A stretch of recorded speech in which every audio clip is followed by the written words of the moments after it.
4월 3일 큐티에 동참하시는 모든 분들에게 하나님의 은혜와 긍휼과 평강이 있으시기를 축복합니다.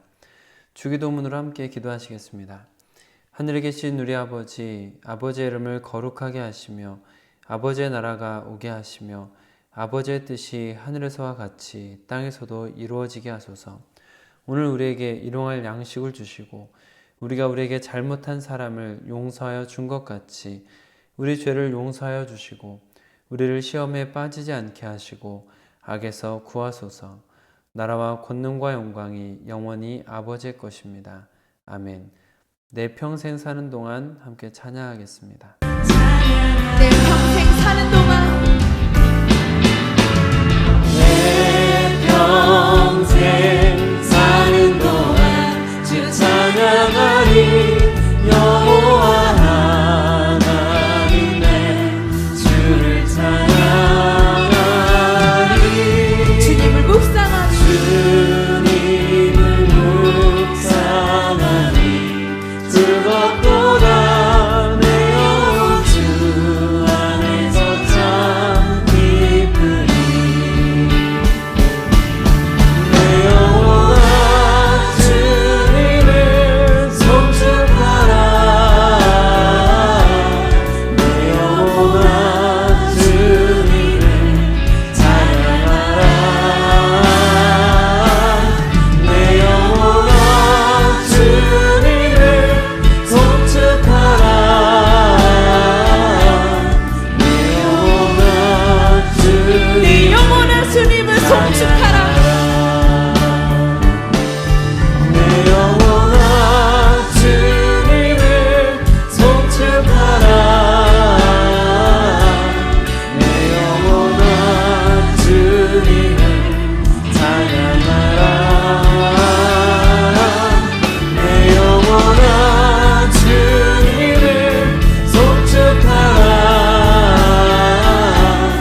내 영혼아 여러분과 고백하겠습니다. 내 영혼아 주님을 송축하라. 오늘은 소원가족 성경 읽기 예레미야 10장을 함께 읽도록 하겠습니다. 오늘 우리에게 주신 하나님의 말씀은 요한복음 11장 32절로 44절 말씀입니다. 날마다 솟는 샘물 큐티 책으로는 22쪽에 있습니다. 요한복음 11장 32절로 44절 말씀을 여러분이 교독으로 보시고 마지막 절은 함께 읽도록 하겠습니다. 마리아가 예수 계신 곳에 가서 배엎고 그 발 아래 엎드려 이르되 주께서 여기 계셨더라면 내 오라버니가 죽지 아니하였겠나이다 하더라. 예수께서 그가 우는 것과 또 함께 온 유대인들이 우는 것을 보시고 심령에 비통히 여기시고 불쌍히 여기사 이르시되 그를 어디 두었느냐. 이르되 주여 와서 보옵소서 하니 예수께서 눈물을 흘리시더라. 이에 유대인들이 말하되 보라 그를 얼마나 사랑하셨는가 하며 그 중에 어떤 이는 말하되 맹인의 눈을 뜨게 한 이 사람이 그 사람은 죽지 않게 할 수 없었더냐 하더라.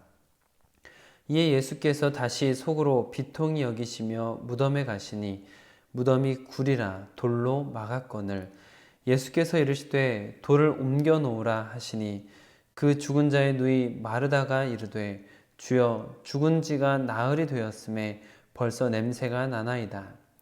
예수께서 이르시되 내 말이 내가 믿으면 하나님의 영광을 보리라 하지 아니하였느냐 하시니 돌을 옮겨 놓으니 예수께서 눈을 들어 우러러보시고 이르시되 아버지여 내 말을 들으신 것을 감사하나이다. 항상 내 말을 들으시는 줄을 내가 알았나이다. 그러나 이 말씀 하옵는 것은 둘러선 무리를 위함이니 곧 아버지께서 나를 보내신 것을 그들로 믿게 하려 함이니이다. 이 말씀을 하시고 큰 소리로 나사로야 나오라 부르시니 죽은 자가 수족을 배로 동인 채로 나오는데 그 얼굴은 수건에 쌓였더라. 예수께서 이르시되 풀어놓아 다니게 하라 하시니라. 아멘. 주님 나라 이루소서. 이 말씀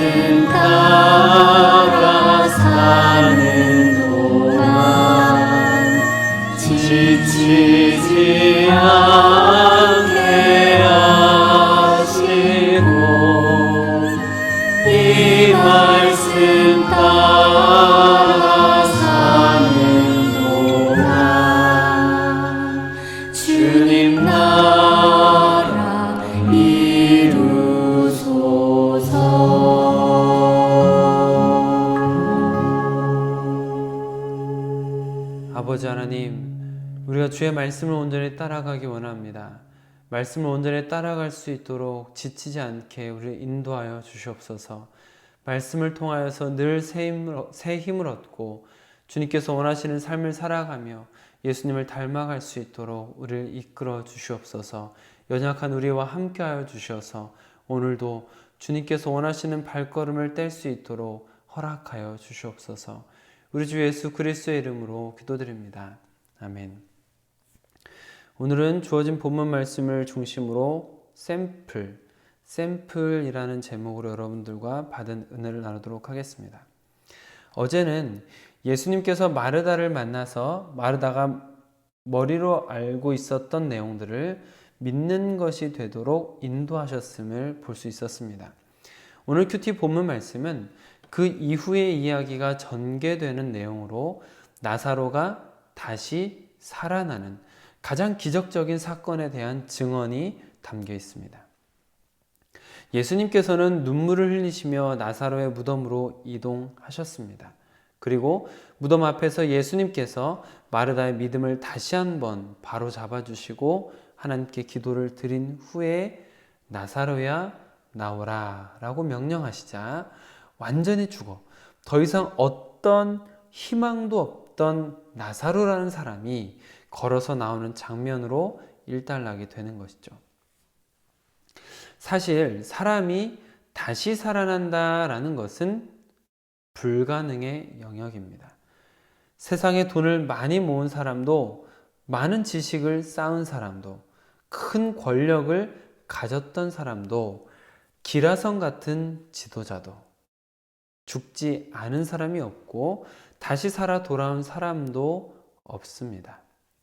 나사로라는 사람이 죽은 지 나흘이나 지나서 썩은 내가 많이 나서 무덤 문을 열지 못하는 상태였고, 그래서 마르다와 마리아 뿐만 아니라 주변의 모든 사람들이 살아날 가망이 없으므로 굉장히 슬퍼하고 있는 장면이 묘사되어 있는데, 그런 상황 속에서 완전히 죽은 나사로를 다시 살리셨다라는 것은 오직 창조주 하나님께서만 하실 수 있는 일입니다.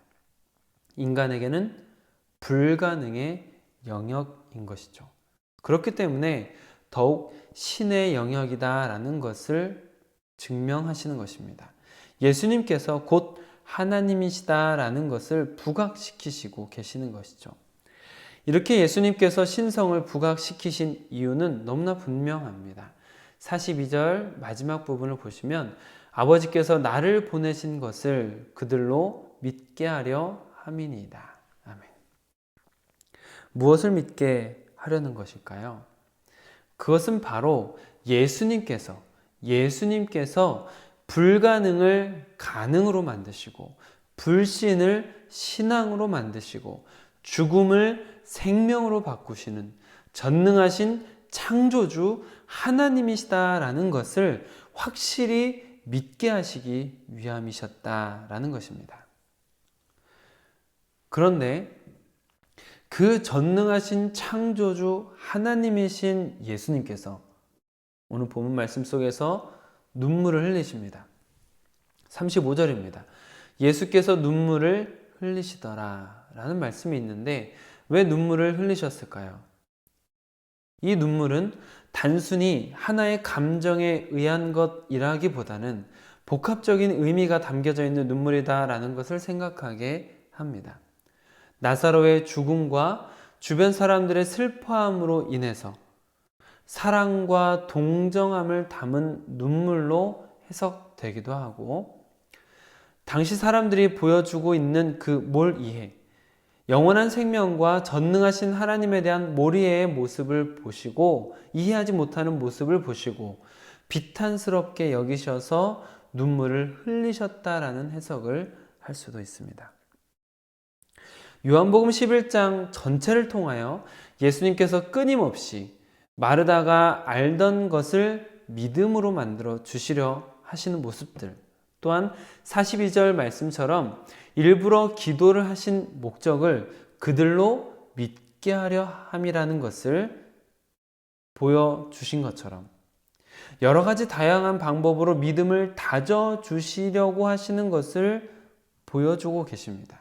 결국 나사로의 부활이라는 사건을 통하여 그들의 믿음을 확고하게 만들어주고 계시는 것을 볼 수 있는 것이죠. 그러나 나사로가 다시 살아난 것에만 초점을 맞추고 있다면 예수님께서 눈물을 흘리시고 답답해 하시던 몰 이해에서 벗어나지 못한 상태가 됩니다. 또한 우리도 나사로라는 사람이 살아난 것에만 초점을 맞추어 기적적인 일의 신비함만을 느끼고 있다면 우리 역시 부활에 대한 몰 이해에 빠져 있는 것일 수 있습니다. 왜냐하면 나사로의 부활은 완벽하지가 않기 때문입니다. 완벽하지 않다라고 말씀을 드리는 이유는 나사로의 부활이 죽기 직전에 건강한 상태로 회복되어지지 못했다라는 의미가 아닙니다. 나사로가 부활했으나 결국 다시 죽었다라는 것에서 완벽하지 않다라고 말씀을 드리는 것입니다. 부활했지만 영원히 사는 상태는 아니었다는 것이죠. 그렇기 때문에 우리는 이 기적적인 사건에서 기적만을 바라볼 것이 아니라 예수님의 의도와 말씀을 보아야 하는 것입니다. 나사로의 기적 사건은 분명한 목적이 있던 사건이었습니다.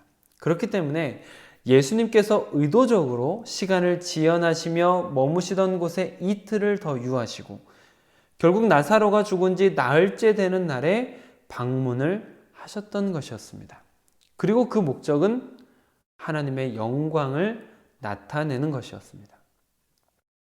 그리고 예수님께서 마르다를 만나셔서 계속해서 인지시켜 주셨던 것은 생명과 부활에 대한 것이었습니다. 그리고 그것은 우리를 향한 메시지이기도 합니다. 25절과 26절 말씀을 한번 같이 읽겠습니다. 예수께서 이르시되 나는 부활이요 생명이니 나를 믿는 자는 죽어도 살겠고 무릇 살아서 나를 믿는 자는 영원히 죽지 아니하리니 이것을 내가 믿느냐. 예수님께서 이 사건을 통해서 우리에게 깨닫도록 인도하시는 것은 죽어도 살게 됨 뿐만 아니라 영원히 죽지 않는다라는 것입니다. 결국 이 사건은 나사로라는 한 사람이 죽었다가 살게 되었다라는 매력적인 기적 이야기라기보다는 모든 믿는 자에게 허락되는 생명의 부활 뿐만 아니라 영원한 생명, 또한 그 부활과 영원한 생명을 쥐고 계시는 분이신 예수님을 그리스도로 보게 하는 사건이다라는 것입니다. 사랑하는 성도 여러분, 예수님을 그리스도로 보는 자에게는 생명의 부활이 약속되어 있습니다. 예수님을 구원자로 믿는 자에게는 영원한 생명이 예언되어 있습니다. 예수님을 그리스도로 구세주로 믿는 자에게는 생명의 부활과 이어지는 영원한 생명이 예비되어 있는 것이죠. 나사로의 부활은 그것이 얼마든지 가능하다라는 것을 믿음 없는 자들에게 보여주신 하나의 샘플입니다. 중요한 것은 우리가 이 샘플만을 보고 놀라는 것이 아니라 샘플을 통하여 완성품을 기대해야 한다는 것입니다. 예수님께서는 나사로의 부활이라는 이 부활 샘플을 통하여 우리가 온전한 부활에 이르게 될 수 있다는 것, 또한 그 이후에 영원한 생명까지 갈 수 있게 된다는 것을 온전히 믿는 믿음을 갖도록 인도하고 계시는 것이죠.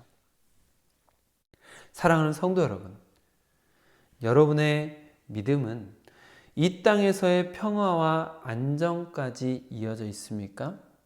혹은 생명의 부활과 영원한 생명까지 이어져 계십니까? 우리의 믿음이 영원에 있다 있을수록 이리 일비하지 않는 온전한 믿음으로 성숙되어 갈 것입니다. 기도하겠습니다. 아버지 하나님, 우리에게 온전한 믿음을 허락하여 주시옵소서. 이 땅에서 복과 영광을 누리는 삶이 아니라 이 세상의 삶 이후의 것을 볼 수 있는 온전한 믿음을 허락하여 주시옵소서. 성경을 통하여 끊임없이 약속하시며 우리에게 보여주고 계시는 생명의 부활과 영원한 생명을 소망하는 자가 될 수 있도록 허락하여 주시옵소서. 예수님께서 보여주신 나사로의 부활 사건, 이 부활에 대한 아름다운 샘플을 통하여 우리에게 허락될 그 완전한 부활을 사모할 수 있도록 허락하여 주시옵소서. 우리 모든 성도님들께서 그 온전한 생명의 부활과 영원한 생명을 바라봄으로 인하여 지금 이 삶을 죽음을 두려워하지 않고 살아갈 수 있도록 허락하여 주시옵소서. 우리 주 예수 그리스도의 이름으로 기도드립니다. 아멘. 오늘 함께 기도하실 때에는 코로나19로 육적인, 정신적인 어려움을 겪는 모든 분들을 위해서 기도해 주시길 부탁을 드립니다. 또한 영적으로도 성도님들께서 신앙이 흔들리지 않고 하루속히 함께 예배 드리는 날이 올 수 있도록 기도해 주시면 좋겠습니다. 하나님께서 허락하신 우리 교회가 만남 있는 예배를 드리며 간증 있는 성도가 되어 지상 명령을 성취하는 제자 공동체가 되기까지 더디더라도 포기하지 않고 걸어가길 교회를 위해서도 함께 기도해 주시길 부탁을 드립니다. 오늘도 주님 안에서 승리하시는 귀한 하루가 되시기를 축복합니다.